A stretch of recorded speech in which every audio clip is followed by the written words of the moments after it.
Video आवडला तर व्हिडिओला लाईक आणि चॅनलला सबस्क्राईब करायला विसरू नका। आज या व्हिडिओमध्ये मांढर देवीचं दर्शन म्हणजे आमच्या घरामधली मांढर देवीचं तुम्हाला दर्शन दाखवणार आहे। आमच्या घरामध्ये कशी मांढर देवी ती दाखवायचा प्रयत्न करणार आहे। आजच्या व्हिडिओमध्ये तुम्हाला व्हिडिओ आवडला असेल तर व्हिडिओला लाईक करायला विसरू नका।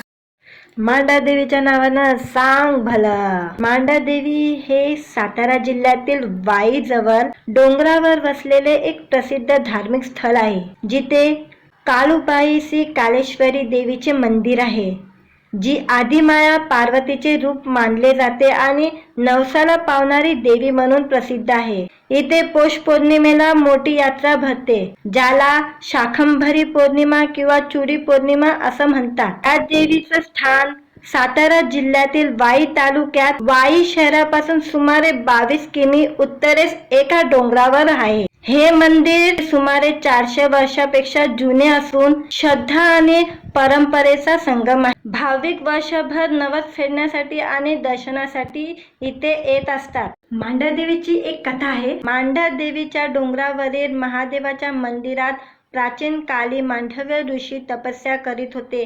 ते शिवभक्त होते, परंतु त्यांना त्यांच्या या तपस्येत एक दैत्य त्रास देत होता।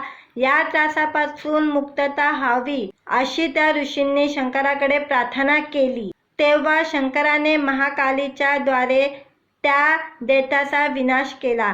म्हणून महाकालीच्या सन्मानात डोंगरावरच्या शिखेवर तिचे मंदिर बांधले गेले आहे। मांढव्य ऋषीवरून त्या देवीला मांढर देवी आणि त्या गावाला मांढर देव असे नाव दिले गेलेले आहे।